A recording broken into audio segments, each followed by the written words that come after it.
Hello. Hey, How you doing? doing well, man. How are you? Yeah, I'm not too bad.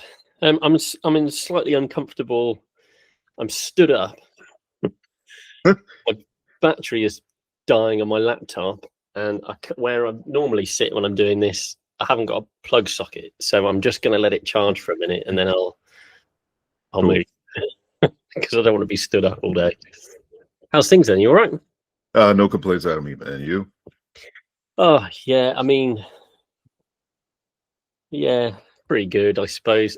We just feel like every answer to that question is kind of contextualized by the horrendous world that we currently live in.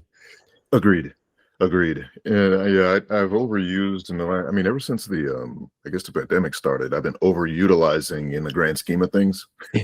Yes. It's like Yeah. I've like prefaced everything I've said with that, and then you've heard me, you've read me say first world problem. I have to like keep reminding us oh, this camera's great, but with everything else burning, this is a distraction. It's like, Yeah. oh, that's horrible, but yeah, it's not that bad considering. Yeah, I know my last thing on Facebook yesterday was just like, with like this Bad Bunny thing. It's just like, good Lord. It's like never missing an opportunity to show how obtuse they are. It's like, I was like, the fact that so many, and I said this on Facebook, I think my mom cringes that I'm going to get myself fired for the things I say. But I'm like, well, I got 1 year to make it. I try to behave myself. But I said the fact that so many bigoted nitwits can't work out that folks from Puerto Rico are U.S. citizens. It reminds us all not to argue with the kids who ate paste in grade school. It's like, and the other thing I keep saying is like, we are not outwitted. We are outnumbered by the witless. Yes. That's that's Oh, the thing we all must remember. It's like, and then the fact that I think we're most harmed by the people who didn't engage at all. yeah. Like I'm going to opt out. I'm like, yeah, but if you band with, I give up. It's like it's hopeless. Yeah, it's hopeless because you've abandoned the ship. It's Mm. like you've left us for the people who are still like conscious and like engaged in what's going on. But Mm. it's like it's to the benefit or detriment to us all that you all just basically opt out altogether. But yeah, all right, enough of that. Cameras. Yeah. That's exactly why. I know, but it's funny, isn't it? Because I mean, we have had this conversation before, and cameras and photography. It's always been quite a big distraction from the kind of horrors of the world, because you can make the problem of whether or not a particular camera does something or not for you the focus of your Mhm. thoughts instead of Yeah. Or mainly for me, it's that like I said, like I said last week to my kids, like somebody asked me, like, one of my kids, like, what's wrong? I'm like, and I just said Eric gestures broadly. It's like what isn't? But yeah. yeah, the other thing, and I almost like girl when I say it, but it's like it's finding beauty hiding amongst the mundane. That's like one of the most things that's one of the things I love most about photography. Like it Yeah. forces me when I go outside to find something worthy to get in front of the camera and try to capture in some, I don't know, meaningful or pleasingly aesthetic way. And people, it's like like little thing. Somebody probably thinks I'm nuts for photographing my chorus so much, but it's like in an era where so many negative stereotypes, because we're not strictly like, and that's one of the running jokes. We were near 100 at one point when I was there. We're like 75, 80 members, called 100 Men in Black is the name of the chorus. And we'll show up someplace and it's nothing to have a little old lady walk up to us. They're like, I thought y'all were 100 black men. Like, no. And like, we are, bro. Like, we like 100 men in black. It's like, don't you leave James alone. It's like, because we've had, pretty much every ethnicity involved in the chorus, because that's not what we're about. But we are predominantly African American, and the fact that there are from literally we've had it from like kids, like grade school kids, up to still retirees in it, and there's like a mentorship thing, and we're having a concert at Christmas, but our concert is just not a Christmas concert. We sell the tickets to raise money to give scholarships to youth members, present and past, that have applied. It's just a ball of positivity involving a bunch of people that the world doesn't really think positively about a lot of times, or frame in a positive way. And it's like, that's where kind of like I try to take inspiration from like Gordon Parks' Legends of the World, where it's like trying to, all right, I'm going to do my best in this little corner to capture this positivity. Yeah. So I can showcase it to the world, because there's so much nonsense going on. Yeah. But it does, I mean, all of this stuff, it does make you, it closes in your world, doesn't it? You know, I have the same, yeah. You know, I run a co-working space, and there's a really great documentary actually. It's a thing, American documentary called Leave or Die. Mm-hmm. That? And it's about the kind of sort of degradation of sort of community, and sort of like what's the phrase, associational life, where, you know, situations where people get together, you know, like in society, we both in you guys in the US and over here, we have, you know, we have less organized religion, we have less people going and getting together to play sports, we have less social clubs, we have all of these things that bring people together and make people feel part of the community, what happens, the community that happens to be. We have less of it. So, but in my little world, I run a co-working space, which is a community of, albeit business people, but we get together and we will work out of the same space. And I have a blog which is about photography community, because I just have this need as an individual to be part of communities. Like, I feel connected to the, you know, and it's why I end up speaking to people like you know, like we just share an interest. So we just tap away to each other about. And for me, it used to be, to a degree, I don't know if I ever shared this with you, but I was a pastor for 4.5 years. And that was, and I'll be honest with you, I'm just a very practical person, you know, engineer by degree. It's like, so when I joined a church, when I moved to New York, it was like I hadn't been in church in about 10 years. I'm like, all right, I'm about to I want to meet somebody and have kids. That makes sense. You know, like that'll be good for them. And so I joined a church. Had anybody told me I'd end up, you know, being in, becoming ordained after 6 years of study and becoming a pastor for 4.5 years, I told them they're absolutely out of their skulls. But that's where I ended up landing. But yeah, at the end of the day, and I even came up with phrases while I was in the church, and I asked my mom about it. I'm like, what is this? Like, why do we do this? And I said, I think, and I called it a mutual admiration association and a self-congratulatory society. Those are the two terms phrases I came up with. I was like, we just like banding together and talking about things and giving something. And I love artificial phrases that I make up. The other one is artificial relevancy construct. It's like sports, a football team. It's like, it's really meaningless in the grand scheme of things. It doesn't change one thing, but enough people have banded together to say, hey, this thing's important and we're going to talk about this.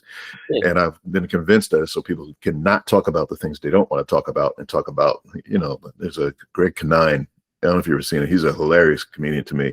And he's like, yeah, the team. It's like, it's just, you know, we can't hug your son, but the team, you know, it's like, and my mom broke it down because she grew up in Warrenton, North Carolina, and predominantly Black community. And the only time they really left that community is, and that's a whole nother discussion, where I wonder why my mother's, and, you know, I go back to a reunion there, and there's a Black community that's very strong, very supportive, college graduates, successful sheriffs, educators, veterans, and I think a lot of it came from they formed their own opinion of themselves in their own community, and they only went to town when like they needed something they couldn't grow or raise.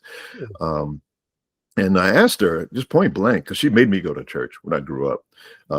And I asked her, like, what's the deal? She was like, oh, we had nothing else to do in Warrenton. And that just cracked me up that she was so honest about it. She was like, so yeah, we didn't see each other the rest of the week. We had to work on the farm, so we came. So Sunday was like, and she agreed. It was like like you said, it's a reason to come together, band together, and to talk, discuss, catch up, share with each other. And for me, photography is part of that now, but definitely the chorus every week is a part of that. So once the pandemic broke, finally, I went back to that, and I definitely I missed that. But yeah, and that's it. We come together saying, we sing, yeah, but I will admit we're good. We are good. But the main thing for me is just these guys are hilarious. There's like, and it's the same. Like we have a guy we call, I think it was Mr. Drysdale from an old TV show, because he's the money guy. So it's like, because he always comes up and does the announcement, like, dues are ready for like, like shush, you know. It's like, And it's like there's the older guy, the younger guy, the comedian, and everybody has their role to play in the thing.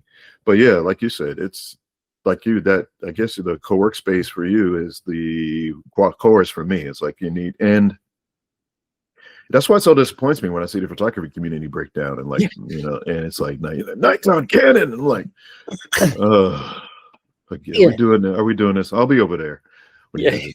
Yeah, and some of it's funny, some of it is funny, people calling Nikon's potatoes. I find that funny, just like everybody else.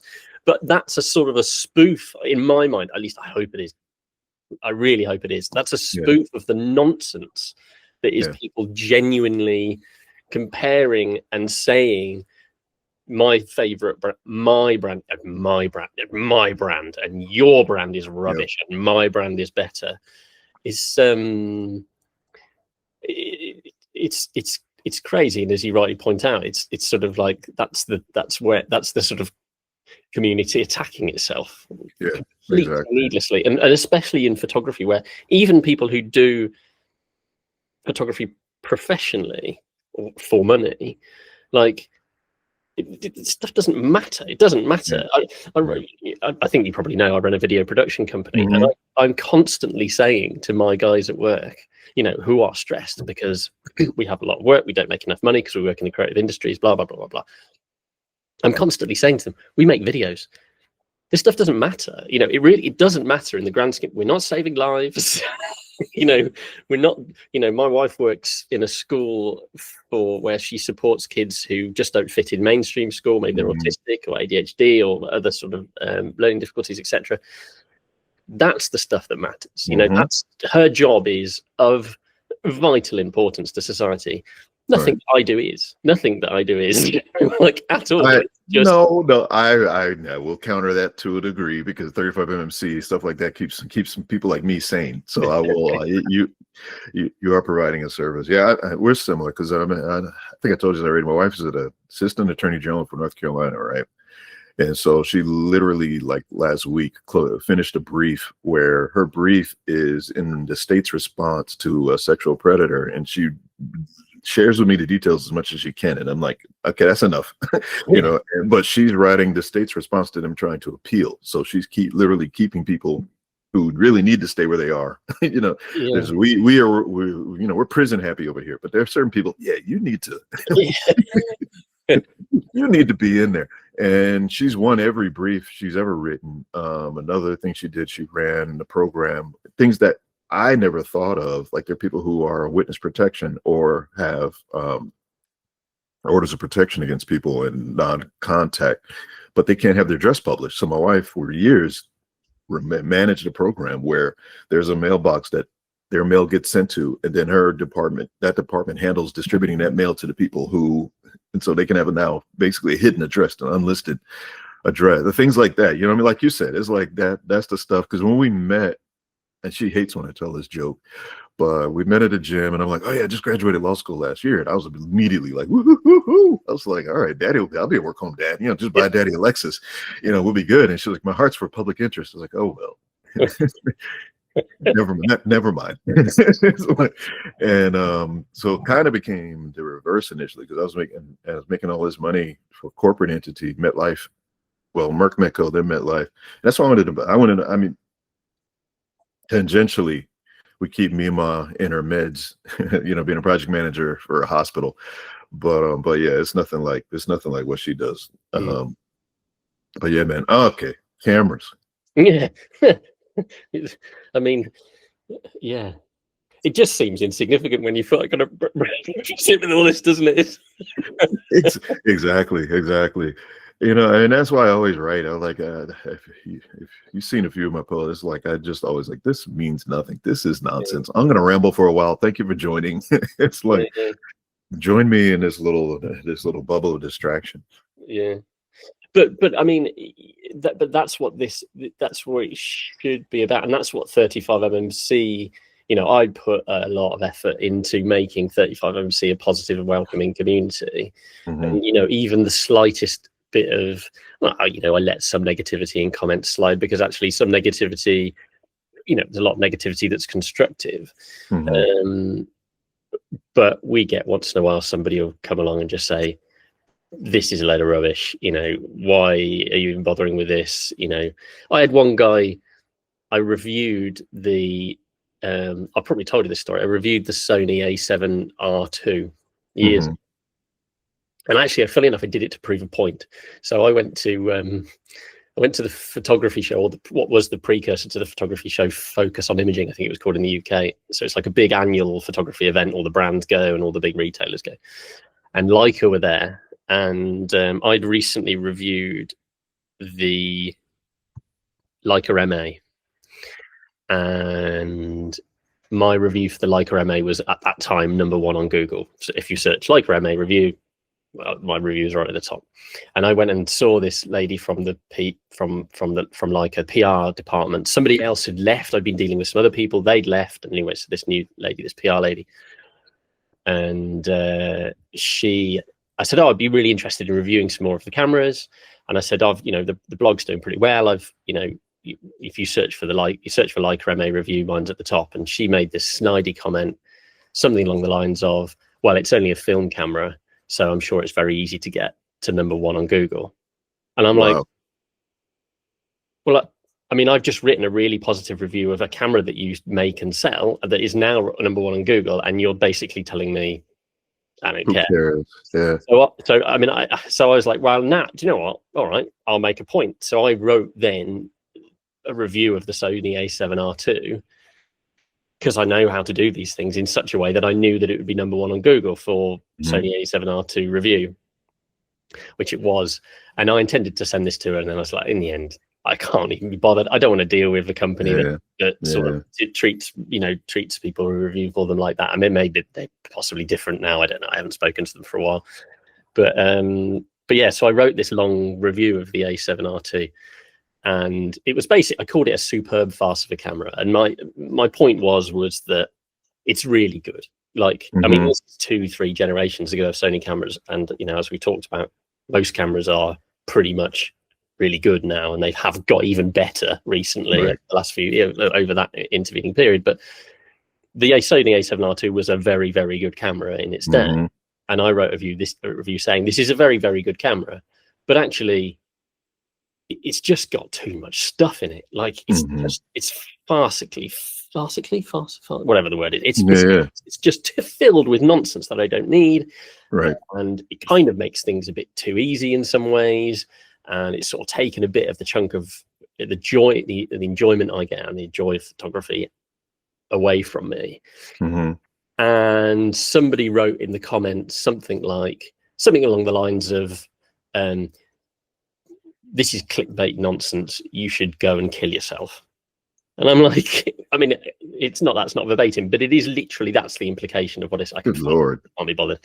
And I'm like, I am just stating an opinion that happens to be my opinion and writing it down and putting it on the internet.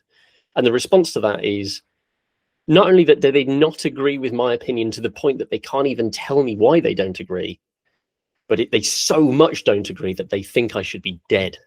And you just think, this is insane. Like, so that was I mean, I hadn't really had much commentary like that on the blog up until that point, but that was a line in the sand. I am not letting that stuff through the net. Like, it's not happening. Like, this website is going to be, to the greatest of my abilities, a haven for people who don't subscribe to the mainstream perspective of photography, i.e.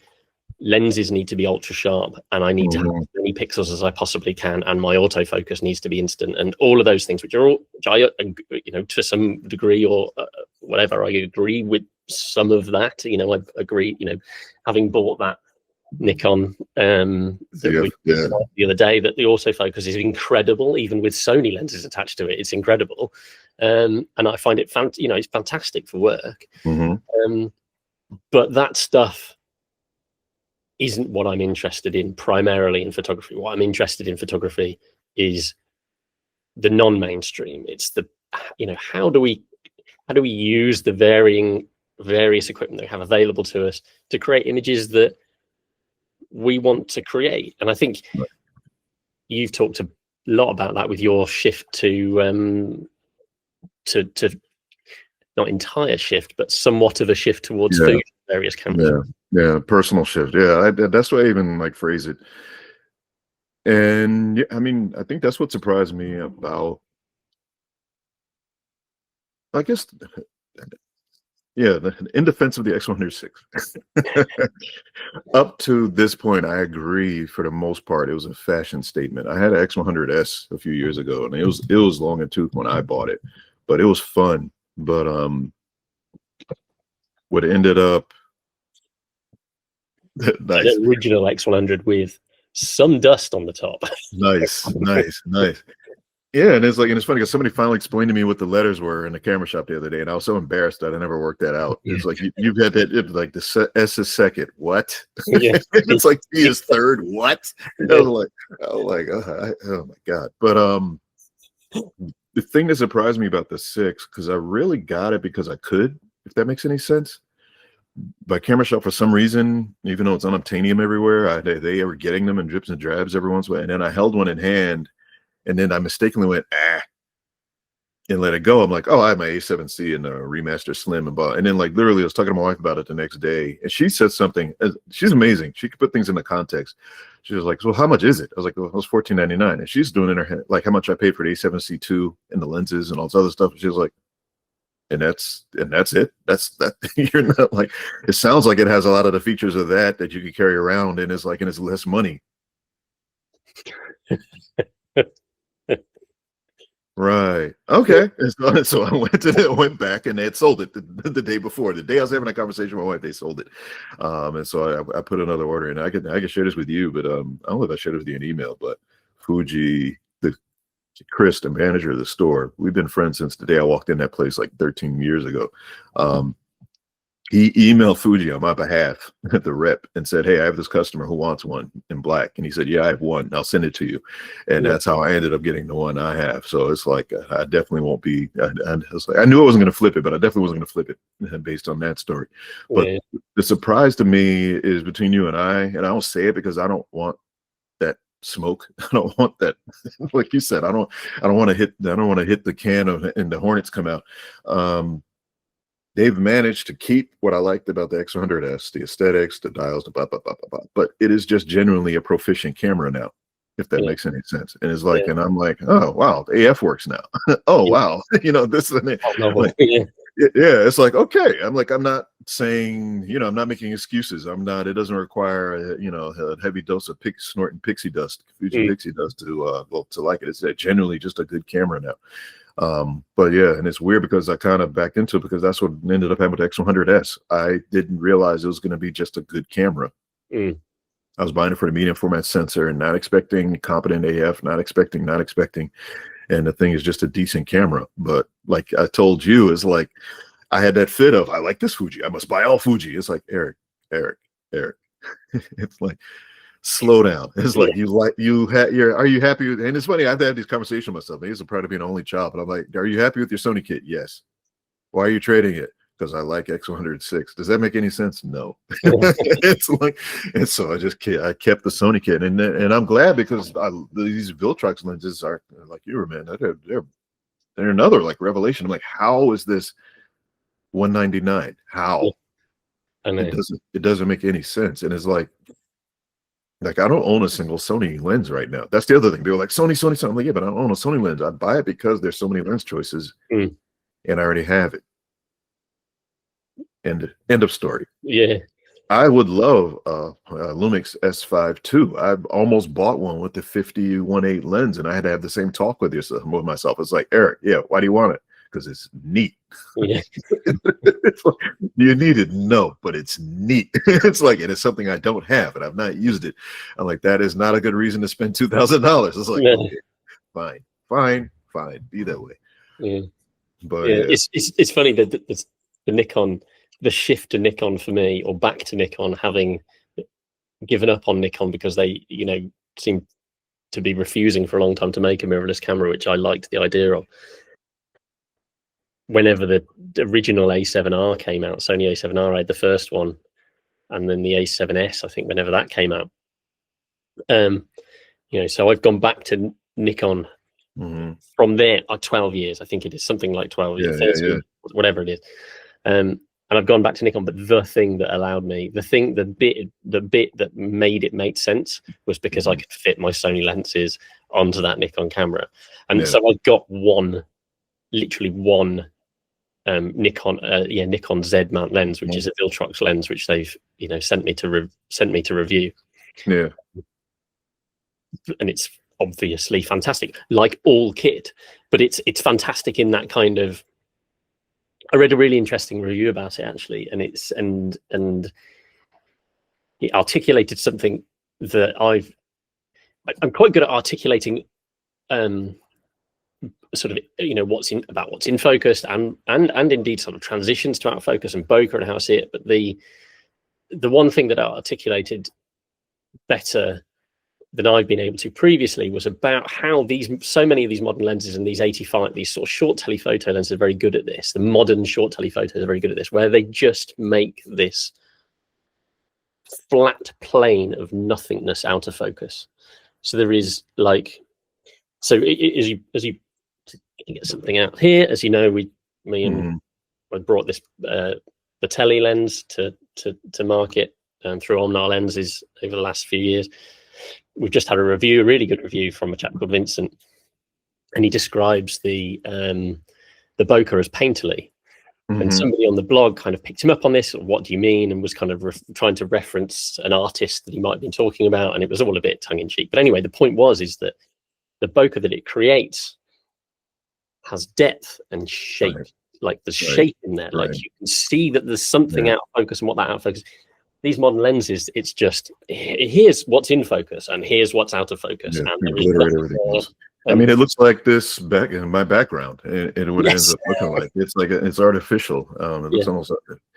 Yeah, I agree, and that's kind of what I like about these. That is what I like about these new Viltrox lenses. It's like I have the picture of a flower. I'll send it to you after we get done, where I took it to do gardens. I'm just like, that's just gorgeous. It's like I look at that picture and I'm like, that's something. I mean, yeah, it has to do with it being 14 millimeter and it being so close, and it doesn't make sense that it can focus so closely. But a lot of it is just it made it look pretty. I don't know what, and I don't have a fancy word or fancy phrase, nothing artistic, technical. It looks nice. I got nothing else besides that. And it's kind of the 50 f2.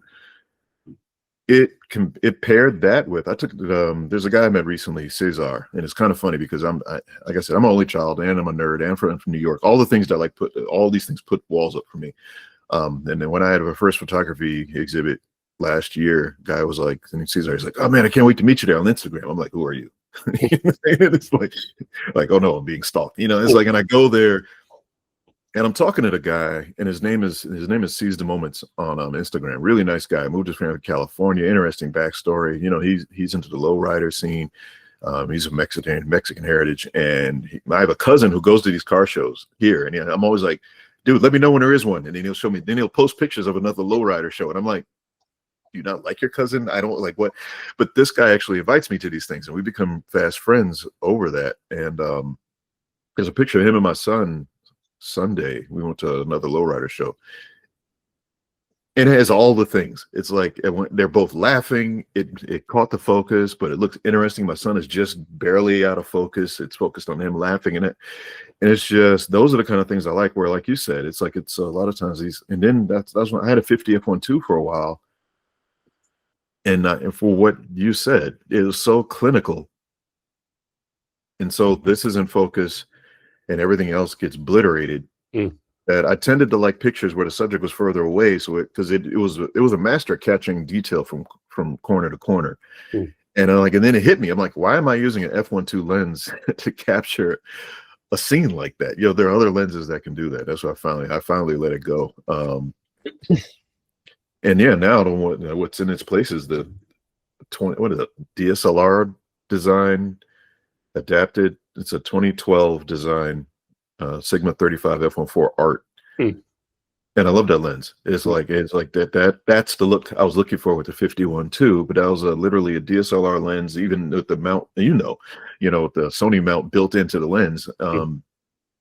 Thing's a bit of a melee weapon, but it takes a wonderful, wonderful picture and much more interesting Mm. than anything that Sony produced. Anyway, man. But it's not to say, none of this is to say that the in focus and flat out of focus thing is right or wrong or bad or good.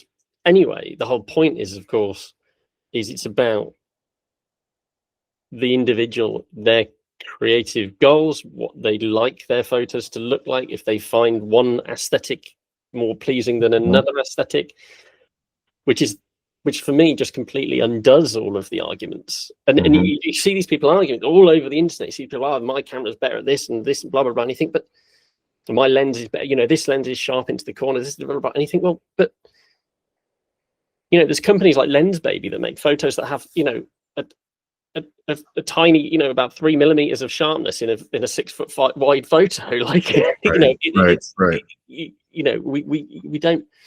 There is a market for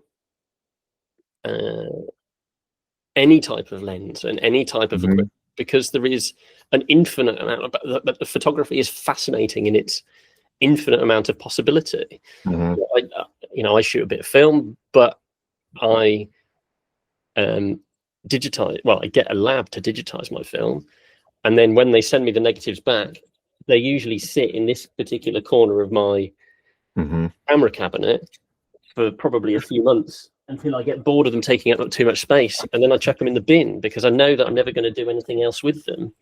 I've given up. This is my back underneath where I cut and load it into the scanner. And when it gets full, I chuck it, because it was like I used to do that. I used to archive it, and I'm like, I'm never going to go back and scan these again. It's like, and so for some people that's an absolute, you know, travesty. And it's like, but you're imposing your idea of how film photography should work onto me, and I have a completely different idea, and I totally respect that you might want to digitize and then archive and have this archive that you can go back, and because technology gets better and over time you might be able to get more out of the negative, and etc etc etc. That's not me. That's not what I want to do. I want to shoot film because I like the cameras and the process, and I like the look of the results. Past that, I don't care. Like, that's in the digital workflow. What you just described is what's the problem with most of the world right now. It's like, there's a thing I saw yesterday, is like, my religion tells me I should do this. Fine. And it's like, my religion tells you should, like, F off. And it was like, that's the whole problem for me right there. And it's funny, you hit upon something earlier. Two things. It's funny that we have the same kind of Nikon story to Sony, because that's what happened to me. I told you about the D800 and D750. Both were more than I wanted to spend. Neither had everything I wanted. And then after spending an age of indecision, Sony put the A7 on sale for $999. I forget it. That was my first like full frame camera, and I was like, "Yes, please, thank you." And the AF was, but it was a full frame camera, and I adapted a lot of manual glass to it. And the other point that you made that I found interesting that I share, I often talk about men's and dualistic desire to be a special I, a part of a special I and a part of a greater we at the same time, and how the two just run into each other. I went to an HBCU, and I don't know if you're familiar with those. It's a historically black college here in the United States, where it's colleges that literally were started for African Americans because they couldn't go to other colleges, and there are a number of them now. My family mostly graduated from them. They're still in existence. Anybody can go to them, but that's why they're called historically Black College University. North Carolina A&T here in Greensboro, I think it's the biggest one. Excellent engineering program. Guy Bluford, the astronaut who tragically died, but he was a graduate from there. Jesse Jackson, and his sons. My uncles went there. My cousins went there. I went there for a year, and when I went there expecting. I got to send you the marching bands. The marching band, because a guy coming from upstate New York, which is like, I'll just be blunt, the corniest, like no culture, no flavor, like milquetoast place in the world is upstate New York. And I went there expecting and got Wakanda initially. You know, I was like, and somebody's like, "What's wrong, Eric?" I was like about ready to tear up. And being the odd person out my entire life, graduating class of 500 with 5 people of color, and going there. And I'm in the stands. They're like, "Eric, what's wrong?" I'm like, "The players are black. The announcers are black. The vendors are black. The band is black. The coach is black. We're black. You know, it was just like, I was like, I've never experienced this before. But after a while, then you start to see it. I'm like, oh, this fraternity is fighting with that fraternity. Oh, basketball team's upset with the football. Oh, geez. It's like, even in this wonderful place, humans have now found another, you know, people from North Carolina are beefing with the people from New York City, you know, and it's like, oh, mankind, what on earth? It's like we still find these ways to divide ourselves, even in this place that should be just like utopia. But and I don't know, it's just, people are just, I don't get people at all. No. My dad always used to say, I've said this a lot of times on the blog and podcasts and all sorts of things I've been on. My dad always used to say, the human race would be fantastic if it wasn't for the people. That's it. Yeah, that's pretty spot on. That's pretty spot on. Yeah, exactly. We have this amazing ability to, but it's funny, isn't it? Because you know, what I find odd is, funny if I just had this conversation with a friend of mine this morning, is that it's very easy to find your beliefs and opinions and worldview kind of reflected back at you when you have individual conversations with people. You know, even us two now, I mean, we're from incredibly different backgrounds. We have clearly have quite a lot in common. I mean, that's been established through talking via email, etc. Anyway, so but then you sort of see the rest of the world outside of what is your kind of echo chamber, and just think, well, but my little bit of the world seems sane. Like, everybody I'm speaking to seems sane. So who and where are these lunatics? And without wanting to get too much into politics in the UK, it's been brought home to me recently that they are closer than, I'm calling these people lunatics, which isn't, well, it is fair. We've had the flags. I don't know if you've heard about the flags. The flags, the British flag, the Union flag, Union flag, yeah, and the St George's Cross popping up on flagpoles everywhere. And it's being promoted as a message of unity, but it's not. It was started by an organisation that is trying to perpetuate division. And the problem is some people have bought into this message of unity, not really realizing that there's this message of division behind it. Anyway, I don't want to get too much into it, but it's now, I can now see it. I look out my window. You know, I live basically a very privileged life, but I don't look out my window here, fortunately, because I live in a lovely street with lots of lovely people from lots of different backgrounds. But I only have to go a mile. Yeah, and I see these flags everywhere. And I'm like, okay, yeah, the people that are about division and etc. are actually a lot closer. It's just that for one reason or another. Yeah, we gravitate towards people who are sane. That's what I look at it, because I literally I'm so glad we went remote a couple of years ago, and I just didn't have the trust to do it, because, you know, I'm like, oh yeah, they sent us home, they're just going to try to fire us, you know, like before the pandemic. Then they just sent my whole group home, and with everything going on, I'm so glad that I'm not in the office. I think I'm still gainfully employed because I'm not around people. I don't have a choice whether I'm around them or not right now. It's like, there's just people who, even back then before, would say stuff to me that was just absolutely crazy. Like, I got a guy who I thought I was friends with. He just walks up to me one day. He's like, you know, oh, I heard on Hannity that Black Panthers are going to rise up and da da da da da da da. And I'm like, I'm sorry, what? I'm like, let me get this straight. You watched Hannity on that channel, and you're coming to me to report to me what the African American community is doing. Let me repeat. It's like, you watched Hannity on that network, and then now you're coming to tell me what my community. I'm like, on the telex, on the African American telex that you seem to think there is. It's like, I've heard no news of such uprising. You know, we're not gathering arms. And I need to remind you again that we're 10, maybe 11% of the population. So even if we did some strategic drone strikes would end that before it started, number one. Number two, and I say this to everybody. The minute you said to mention the word Hannity, I instantly went to music in my head, and I heard "Girl from Ipanema" in my head. So you can continue talking, but I'm not listening to anything you have to say after that. And it's just, I'm like, just to say it, the balls to come up to somebody and just launch into this thing. And then, yeah, then he was also, I guess that was around the time that like a lot of the rise and reporting of police brutality was coming up.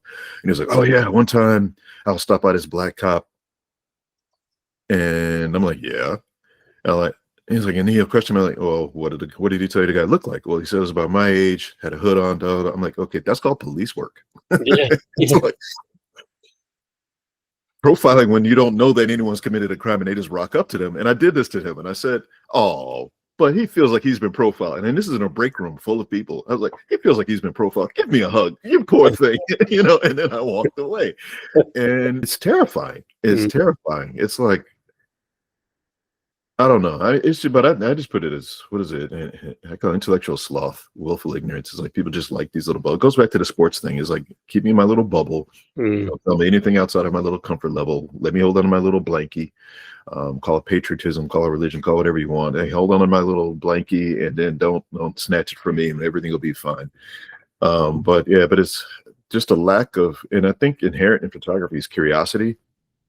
I think that maybe is, and I've been trying, like, because most of the people I meet are salt of the earth in photography. Of course, you have the few nut jobs who want to argue about this gear, that gear, but I think is that we're curious. We want to know more. We're not happy with just knowing what we have here and just sitting with that. And I think photography, because somebody asked me this, like, why do I protect? I'm like, because it's bottomless. I'm like, I can learn something new for the rest of my life and still have only scratched the surface. Yeah.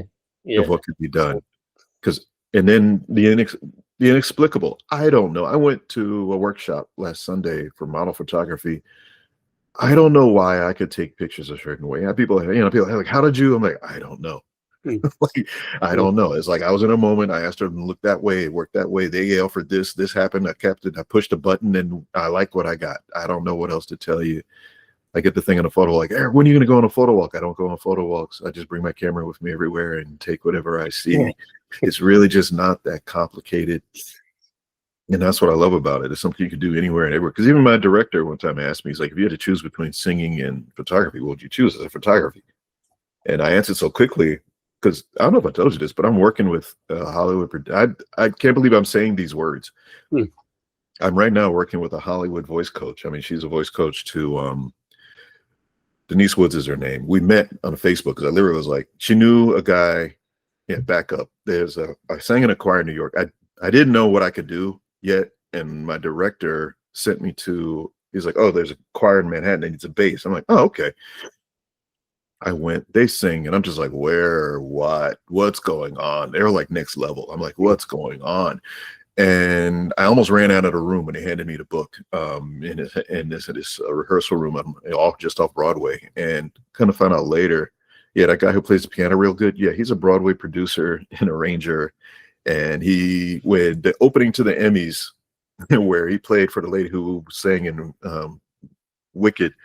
He was the pianist and the musical arranger for that. That's the guy, Joseph Joubert, who I got to meet and got to talk with and sat with my wife and I sat with his at the dinner for the chorus that year. My wife and I sat with him and his wife, and she's like a accomplished opera singer, the lady who led the choir. She won a Grammy for production of Antony Cleopatra on Broadway. I get put in these circles, and it's weird because Hamish, and then I sing in these things. I sing in these concerts while I was in New York. I was like Stanford Performing Arts. I got to do a solo. I was doing a Paul Robeson song. And then Monday I'm back at work. And I'm like, I was applauded on Saturday. But so we began. I saw her and I'm like, oh, are you akin to the Sylacauga, Alabama woods? She's like, oh no, we got to meet. Kind of found out that years later, kind of found out, oh, this lady's a voice coach for Will Smith, for Idris Elba, for Common the rapper, for and it's like she's worked on a number, and I'm like, oh yeah, I'm gonna set with oh good Lord, I have old man's disease where I keep butchering people's names now. There's a actor who just won an Oscar once or twice now.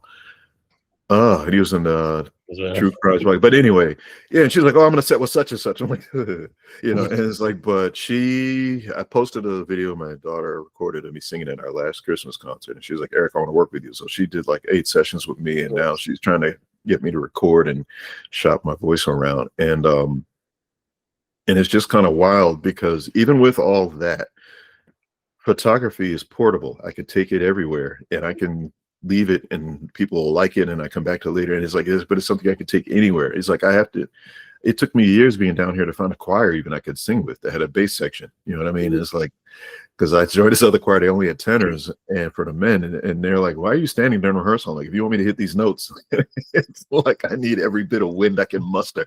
It's like I'm gonna black out if I sit down while I try to sing it. But yeah, I love it. That's why I love photography so much. It's like it just can go anywhere. You can go absolutely anywhere. And it can be an incredible, very personal, and you can share it or not to the degree that you want to share it with whoever you want to share it with, can't you? It's and at your own pace. Whereas if you're singing, I guess you go into a room and there's a build up to it, and now I've got to do it. I've got to perform in front of all of these people, and that can be, I imagine, quite stressful. Yeah, be very stressful for me, especially somebody who cannot sing at all.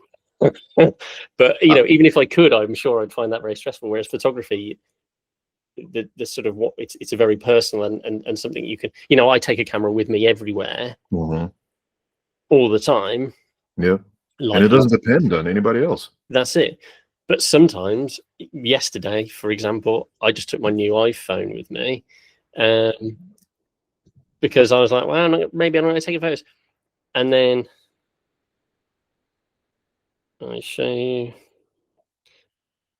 I got this picture of my daughter and dog. Oh, wow. And I'm like, I love that. I'm so happy with it. Like the sun, like coming down at an angle, and both the dog and the child. It has all the things. Yeah. And I'm like, it's just made me so happy. Like, this is yesterday morning, and I was just I took that photo, and it just elevated me. Do you know what I mean? I just feel good now. I showed it to my daughter. I immediately sent it to my wife, but I haven't done anything else with it. I've not put it on any social media platforms. I've not put it on Flickr. I've not done it. It probably will just stay on my phone. It'll maybe I do these books. Bear with me. Yep. I've got a stack of these. I do these every year. These are I design and print these. Excuse me, through Blurb. Every year I've got them. This is the 2024. I started in 2016. So like that's probably where that photo will end up, in one of those books this year. Yeah. And I keep those. I make them so we can look back. I can look back at what I did each year. When the kids get older, we've got this record. But yeah, that's the sort of beauty with it, isn't it? Beauty of it. Sorry, it can be something that you can just create and do in a moment that gives you, makes you happy and feel positive and blah blah blah blah blah. Or it can be something you share with the world. Yeah. And there's no gatekeepers. That's the other thing. Is like it's just kind of weird. It's just kind of weird. I won't tell the stories, but it's like I've had things where it's like, where it's like, oh, hey, Eric, you're capable of XYZ, and then they walk away. I'm like, yeah, okay, so what's next? It's like, but here, and I can share myself. It's like that's why people complain about things like even Instagram. I'm like, yeah, it's not great, but I mean, I've met some really cool people through it.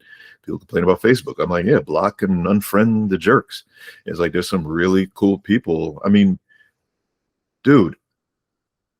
Jamel Shabazz interacts with me because of Facebook. I would not know. I would not have any. He sent me, where is it? I have a book of his that he sent me signed with his thing, just for my positive feedback for him on Facebook. Jamel flipping Shabazz. It's like, and David Gonzalez, retired New York Times photo editor and journalist and all this other stuff. And it's like, and he responds. I post pictures of my wife's. She makes up for Neil's roast pork dish, and she's like, "Oh, dude, you're killing me." You know what I mean? I'm like, oh man, we'd go back, and I was like, close the laptop. David Gonzalez is responding to me. It's like, and it's like it's really cool in that way, and it builds a community that it's just fluid. It's really cool. You have people who, and that just doesn't happen in the singing world. That's very guarded. I did have, you do have some cool experiences. There's a lady who I honestly had not heard of. Dior Ashley Brown is her name. They call her a hip hop polymath. She's out of DC. We went to this food place near us in Durham, downtown Durham, North Carolina, and they have a interesting space. They call it American Tobacco Campus, and it used to be like they have a Lucky Strike water tower, but there's businesses, there's restaurants, there's a baseball stadium for the Durham Bulls right across the street. And under the water tower is basically they use as a stage, and there's a green space ahead of that, and they'll just have performers come out. Duke University, Duke Arts, will have people come out. And this lady came, and I heard her doing poetry, then I heard her rapping, then I heard her singing. I'm like, who is this person? I went around. I had my long lens that day, and it was just I had a 35 to 150. That's my main. That's like I said, I got on Sony or Nikon because of that lens. That's the only. If I have an argument for a brand, that's it. It has to do with that lens more than the brand itself. If they made a lens for everybody, I could own any lens. I can own any brand. But and dude, I posted the pictures. She interacted with me. We've chatted back and forth. She's listened to my music. She's giving me pointers. I have this microphone that I'm talking to you on because of her. She was like, "Yeah, your microphone's trash though." She's like, she didn't say that, but she was like, "You need to do da." She gave me tips on finding. I found one recorded to send it back to her. She's like, "Oh, that's much better." And then I sent that to Denise Woods. She's like, "Oh, that's much better." And it's like, so now finally I'm getting some interaction on some level with people. There's a producer out of the UK. Oh no, he's out of Europe. He's a part of a group called here's the old manitis kicking in. But he's moved to North Carolina from Europe. They had a Grammy-winning album that he created with a Durham rapper, and then he's moved here, and then they still collaborate. And went to one of his shows, photographed it. He commented on mine. I ended up giving him my pictures of his performance in Durham. So that stuff is kind of. And it's kind of funny that the two are kind of overlapping, that is music and photography coming together. But, that's why I told Denise, I'm like, I want to be that guy where it's like, oh, you need a bass solo backup as like, oh, do you need pictures for your next event? I was like, that's hopefully what my retirement gig is. But yeah, I'm recording. All of this is to record some songs that we've already rehearsed with her in these sessions. And then she's going to present them to Joseph Joubert, by the way, she also was the first Black female teacher at Juilliard, and retired from Cal Arts. And so she's high school classmates with Joseph Joubert, the guy who had played piano at the Small World. And so, yeah, this whole thing is for her to give basically a tape to send to him for me to try to get work once I get into retirement and voice work. So we'll see where it all goes. But, and then, wedding work is starting to pick up. I'm getting other gigs. Like I told you already, I finally found something I don't like, and that's newborns. I love newborns. Babies are cute. Yeah. but taking pictures of them, no, I never want to do that again. Oh, really?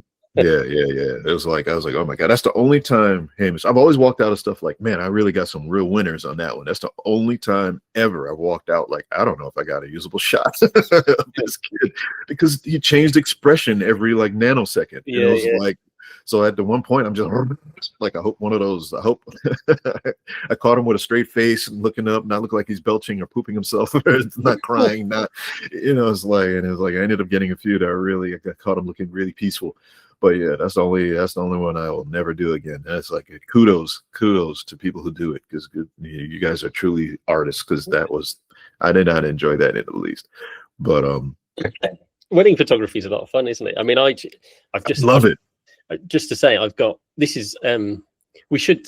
I mean, if you're up for it, I'm going to stick this on YouTube. I mean, if you're happy with it, yeah. I know I'll get the Google thing to do like a summary, and then I'll put it as a blog post. Well, I'll edit it obviously and put it as a blog post on the website, if that's all right with you. Mm-hmm. But the reason I mentioned that now is I've got to go in about 5 minutes because I've got another meeting. Meetings all day today, and this one what time is there for you? It's 5 to 2. Nice. So I've got a meeting at 2. I've had meetings today at 8:45, 10:15, 11, then catch up with you now. I've got another meeting at 2 o'clock. Then I've got to get the kid from school at 3. Then I've got a guy coming to buy a car off me at 10 minutes past 3. So I've got to get the kid home and then go and get him from the train. Oh, dude, yeah. One of those days. Yeah. But I'm glad. I'm really pleased we've done this. I think, I'm pleased. I've been thinking about having these conversations with people and recording it. I used to do a lot of YouTube. I don't know if I've sent you any links. I used to do a lot of YouTube. Not a lot, but I used to do a bit of YouTube. I've watched a few, yeah. The thing that people always used to say to me was most interesting was when I just had chats with people. So, and I've been trying to think of a way to do this that just doesn't take up a huge amount of my video production team's time. And I think this might be it. Maybe just recording conversations with people on Google. What's this called? Google Meet, and then just bashing them up on YouTube as they are. Cool. Sounds good to me. I have no issues. I didn't name anybody, so I'm good. Yeah, I don't think we've said anything too. I mean, it'll be on YouTube, so almost undoubtedly we'll get bombarded with people telling us we're wrong, telling us we're terrible human beings for something or other that we've said. But when I put it on the blog, it will be in a little positive bubble that is 35 hours. Yeah. Well, that's why I turned off comments on everything. I was like, I don't want to be bothered. And like I said, kudos to you. Because when I first started it, I even had somebody like I did. I think I told you, This Old Camera is what I named like my film camera reviews.